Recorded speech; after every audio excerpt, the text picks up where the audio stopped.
I hired my good friend and RLCS coach Nick on RL to control my entire life for a day. I'm JamaicanCoconut, an SSL Rocket League player with over 11,000 hours in this game. Despite all this time spent and being the highest rank, I still have yet to become a pro player. I have not yet cracked that top 16 placement that would make me a pro player. So the other day during my subathon, I decided to get some help. From 8 in the morning until 12 midnight, I allowed him to control everything. When I played Rocket League, when I worked out, when I ate, when I took breaks, every single aspect of my life was controlled by my RLCS coach friend. And in this video, I'll answer several key questions, including, will training like a pro for a single day noticeably improve my Rocket League skill? What does training like a pro even look like?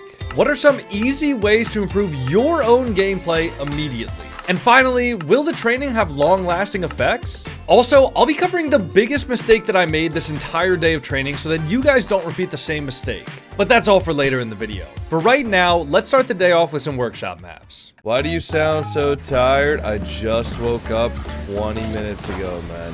Are you guys ready to attack the fucking day 20 minutes after you wake up? The first thing that Coach Nick had me do at 8:15 in the morning was some workshop maps. He gave me a list of workshop maps that he recommended, and I picked out one called Coco's Aim Training. This is one of my favorite ways to practice shooting in Rocket League, and I feel like it's actually improved my shooting a lot over the years, and so I was happy to do this. However, I didn't realize the fact that shooting is an incredibly difficult mechanic to do precisely, especially on a map like this where there's random ball bounces, random wall target sizes, random wall distances. So after about 5 to 10 minutes of missing every single shot, I switched it to a different map that I had never played before called the Floor is Lava Dribble Challenge. Alright, let's try this, man. I've never played this one before. I'm not the biggest fan of workshop maps, but this was actually quite the pleasant way to start out the day. These colors are kind of fucking me up, man. I had pretty much no energy since, again, I just woken up 15 minutes before hopping on Rocket League. Workshop dribble map at 8 in the morning. Sneakily difficult, man. So being tired and sipping on my coffee was actually quite nice because I almost got into a little bit of a flow state with dribbling. Ooh, yo, we're sneaky feeling it right now. Dude, W cheating? Wait, it didn't count? Oh, no. I've always thought that anything that isn't free play is kind of a waste of time. But sometimes being on these hyper-specific maps that forces you to lock in on one single mechanic in the game can actually really help you improve. Oh, we did it. Oh, we did it. Although I still think rings maps are pretty useless. Alright, boys, time to free play. We got free play for 30 minutes now. It's crazy how much better my dribbling feels just from doing that workshop map. Feels like it's so easy to keep the ball on top of my hood now compared to like before. Isn't that, yo, Chad, isn't that crazy when you practice something and actually improves it? I thought I had to go to my favorite Twitch streamer and ask him how to dribble. You guys were telling me this whole time I could have just been practicing it, playing the game more. What? Why do you sound so weird today? I just woke up an hour ago, man. My voice is not fully awake. I don't know if you know how biology works or whatnot, but when you wake up, your body is relaxed or some shit like that. That's real science right there. I actually learned that in school. My teacher said word for word, when you wake up, your body is relaxed or something like that. After the workshop maps, I had about 30 minutes of free play, then a brief break as I went to go make myself breakfast, and then 30 more minutes of free play while I was eating breakfast. So with the 1v1s coming up after about an hour total of free play, I was ready to get into them.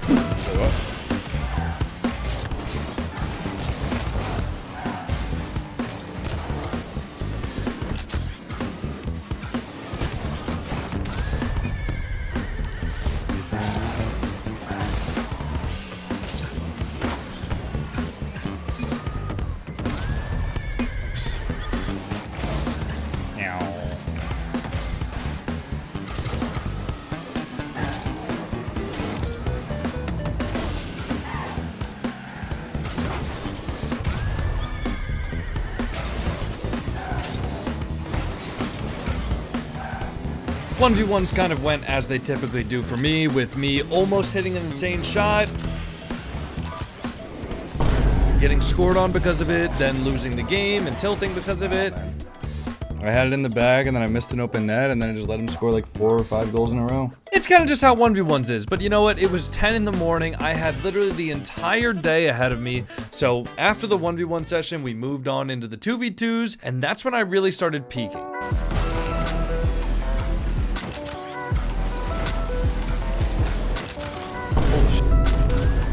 Yo, this Nick on RL training might actually be doing something to me, bro. Despite only being awake for a few hours at this point, I was achieving Rocket League flow state. Oh my god. My twos partner, Gear, who's the professional sub for Foot Esports, the team that just recently qualified for the World Championship, he even was commenting about how good I was playing, saying that I was hitting shots that I wasn't normally hitting. My coach, Nick, was in the chat, and he was saying, since when could you do that for some of the shots that I was hitting? So huge. I thought the experiment was going really well at this point, and I genuinely thought nothing could stop me. Despite letting my friend Nick control 100% of the day to be like pro training, I did have one special request. I wanted to be able to work out. In my mind, the gym has always been a great way to take out my frustrations, whether it's real life problems or Rocket League stuff even. These weights do like kind of rattle around a little bit. Definitely. I don't love it. I've had days where I take out my 1v1 rage after I've lost 5 overtimes in a row. I just go straight to the gym and I start lifting some weights. It's a great healthy outlet and it helps me keep a level head. This is where I made probably the biggest mistake of the entire day. Me being the silly non-Rocket League pro that I am, I saw that my coach didn't include a section to shower after the gym. I just thought he made a mistake, so I went about my business and showered. I forgot the #1 rule of being a high-level Rocket League player is that you do not, under any circumstances, take a shower. So I took a shower, and I seem to have lost all of my skill because of it.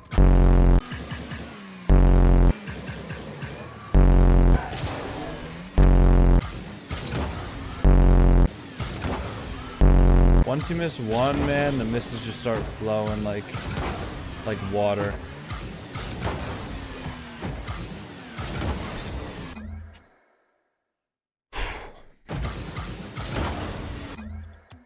After I foolishly took a shower, I could not control my car for the life of me. These workshop maps, although they should have been simple, were some of the most difficult things that I could have possibly done. This hour of the challenge was probably the worst I had played. And if I didn't lock in, I was gonna snowball out of control hard and basically lose what could have been an entire day of good progress and just revert it all and wipe out. So I tried to lock in for the 2v2 games, but unfortunately those also didn't really go well. For some reason, just nothing was clicking, everything was going wrong. The ball was always in my net, and I was dying to get out of that 1.5 hour 2v2 session.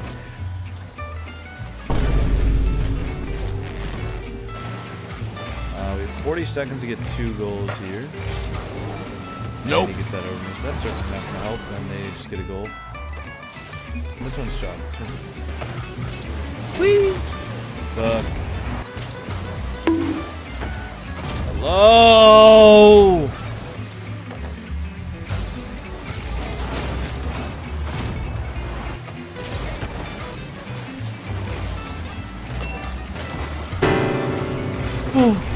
I should have shot that. I just trusted. It was a hard angle for him though. I had that read. Man. Oh, that's out. Oh, no, he doesn't. You see me?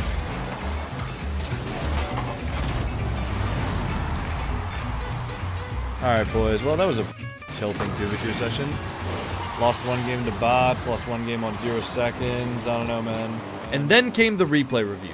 I gotta say, this replay review was one of the most helpful things that I have done in the past year of Rocket League. I can't show the full replay review here, but I will include some of the most useful clips from it. You don't have to use the extra boost here to play into it. Yeah. Good touch. Okay.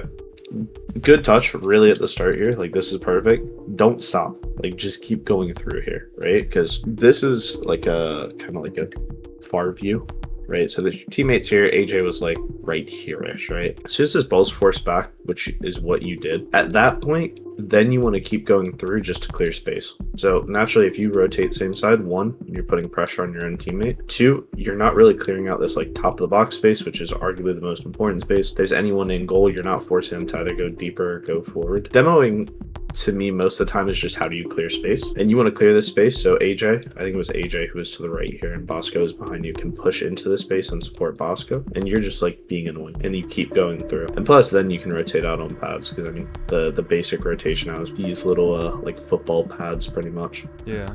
What you want to do is like take a second, right? And it's always easier from a coaching perspective because, well, I'm not the one playing the game. So when you do take this touch, you see Knight and Oath are both like pretty much behind you in net. So it means Adam's last man, right? If Adam dives, you know, AJ probably scores anyway. Like you got to rely on him to get the beat. You're not going to make an impact on the play. But if you don't like completely go full speed, like it almost looks like you're trying to demo him. Like you can just hold the space, right? It makes Knight basically make the decision of if he sticks close to you, AJ goes 1v1 versus Adam here. And then he can't really recover because he's covering the pass, right? And if he goes back to support Adam, well then AJ just needs to make his outplay or 150 and then Bosco has space and he can maybe go to you. So it's not like being too early to place because this has already happened like 2 or 3 times in 30 seconds where you're just trying to go too fast. And it's like, just look where the space is. And to be fair, as weird as this is as a coach, I never like looking at a game 5 because I just think it's always going to be chaos. Oh, dude, I'm not gonna lie. I was just as in the game 5. Just the workouts. I may have to take note. Third here, good speed. Holy chest recovery. That's what I'm saying. Good pass. To be honest, even I wouldn't have thought of this. This was really smart. Thank you. I assumed you were trying to pass, but that was really good. Can't score. Padding's a little bit lackluster there. Just chill. Like you're not doing anything here. Like you're not even like going to like force. Like this is kind of what I was saying on the one play a while ago where I was like, you might as well just flip and actually pick up your speed and momentum. This ball is so high in the air, you're never getting anywhere near it, even if your padding was a little bit better, because I think you missed 2. Okay. Just flip, use your boost to get backward, and just let him take the space. I think I just need to look at the opponents more, like you're saying. I think I'm so That is caught a up. lot of- Like, I think one of the biggest things I've always said is that if my mechanics were at a level where I didn't even have to think about it, I could focus more on the opponents. And that's I agree. something that I'm always working on, is just getting the mechanics to a level where I don't have to think about it. It's hard because it's almost something you have to train, but there's no real way to train it except like watching the game like Right. over and over again. Of like, I do full-time coaching. First of all, for M80, so Oh, give them your five- background too. Like who are you? Who have you been with? What's your peak results? Things like that. Yeah, so I'm a 5-time regional champion. I've won in Europe twice, 3 times. I've won in SAM once. I've won in MENA once. I've been doing RLCS for 7 years at this point. Most notable players I've coached would be the Team Queso roster. So Joya Rise Vatira. We were watching the LA Major actually this morning. This is Nick, by the way, on the YouTube video right here. That's Nick. And if you guys do actually want to get a replay review of your own, my friend Nick does do coaching, and the link for his coaching is in the description. I would highly recommend it if you're somebody who's serious about getting good at the game and really want an objective third party to take a look at your gameplay and tell you what you could be improving. He's very good at what he does. So at this point, we're about 10 hours into the day of training like a pro player. And let's see where all the time is spent. 30 minutes for breakfast and 30 minutes for lunch, 1 hour for a workout, 1 hour for a replay review, 1 hour for free play, plus all the other time that I spent in free play while queuing the other game modes, an hour 45 minutes of workshop maps, and 3.5 hours of ranked 2v2. So this begs the question, what makes ranked 2v2 so important for learning how to become a professional player? The main reason people tend to focus on ranked 2s more than 1s or 3s is it's the closest balance of you're on the ball, but there's actually a pace that's similar to 3s. And 1s, the game's really, really slow and can be very boring, and also you don't have any of the habits with forcing and challenging the ball. And ranked 3s has just kind of died off completely. There's not a huge community that plays it, and when you do see pros, they often don't take it very seriously. Ranked 2s, it's often a balance of 1v1s, but also having the force that you're going to consistently see in 3s. It's also where the meta's somewhat changed, where how teams play in 3s is almost very similar to 2s in how they force the ball, and then they have a deeper third man. And with that explanation, I was back for another 1 hour long 2v2 grind before dinner. So let's get into it. And the entire time, I was literally just staring at my opponents, and I was shocked at the difference it made. Good pop. Since Rocket League is an incredibly mechanical game, it's really easy to only focus on your touches on the ball and then just go into autopilot for the other 99% of the game when you're not actually on the ball. No, it's open. Bang. Bang! Come on, man. Come on. If you're mechanical enough, this playstyle can actually get you to a pretty high level, with some people even getting GC or even SSL with this playstyle. But the replay review showed me that if you're just focused for the entire game rather than just when you're on the ball, you can get some incredibly free goals. Plus, being in the right spot for defense can make a lot of situations less confusing, both for you and for your teammate. Being in a spot where you can consistently threaten a challenge and make the opponents think about your car 100% of the time while they're on the ball is going to make their job significantly more difficult.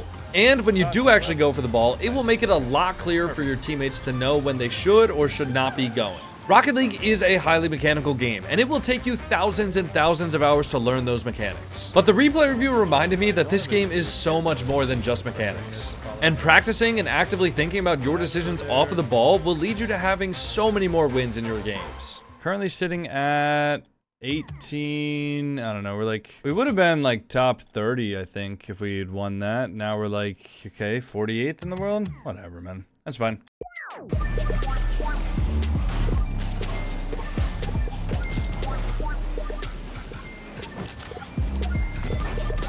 Could have been.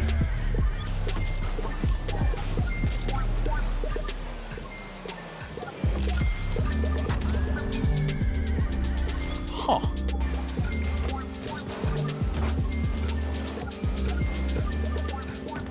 Oh! Holy sh! Holy sh! Get out of my lock! You know what? Oh!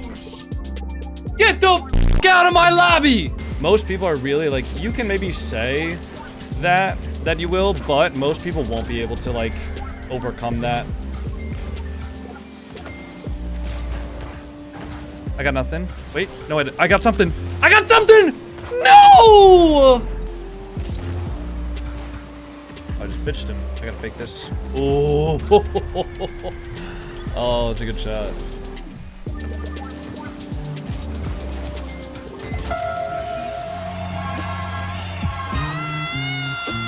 It's more like the stutters, man. It's the stutters that kill you. Ouch! Cozy P! Oh, where are you going, buddy? You can put a barbarian in the pocket. It's not doing. Wait, Tasek, give me redemption. Ooh! Ow! Yeah, right, Da Pluto. Yeah, right, buddy!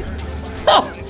Get out of my lobby, pal! In summary, did this training have long-lasting effects? Well, I mean, just look at my gameplay and look at my ranked at this point. All the clips that you guys have been seeing in the past 3 minutes or so of the video have been my clips from the past 3 weeks of gameplay, and as you guys can see in-game right here, we are up 250 MMR in 2v2s. That didn't happen on accident. Over the last 3 weeks of gameplay, I have been playing incredibly confidently, and I think a large part of it was because of this one training session. Not only did it show me that if I do actually put in the time to Rocket League, I will feel better mechanically and I will play more confidently, but also just pointing out the fact that I need to be constantly looking at my opponents and my teammates to get a better picture of 2v2s has helped me win so many more games. Now, obviously, it's not going to be an overnight thing. You guys are not going to be able to put in 16 hours one day and just all of a sudden become SSL players, but you guys can genuinely improve your Rocket League rank by just playing the game more and actually focusing on the things that will help you improve, like we laid out in this video. So, until next time, thank you all for watching. I hope to continue getting better, and we might even be doing a challenge next season where I will play Rocket League 8 hours a day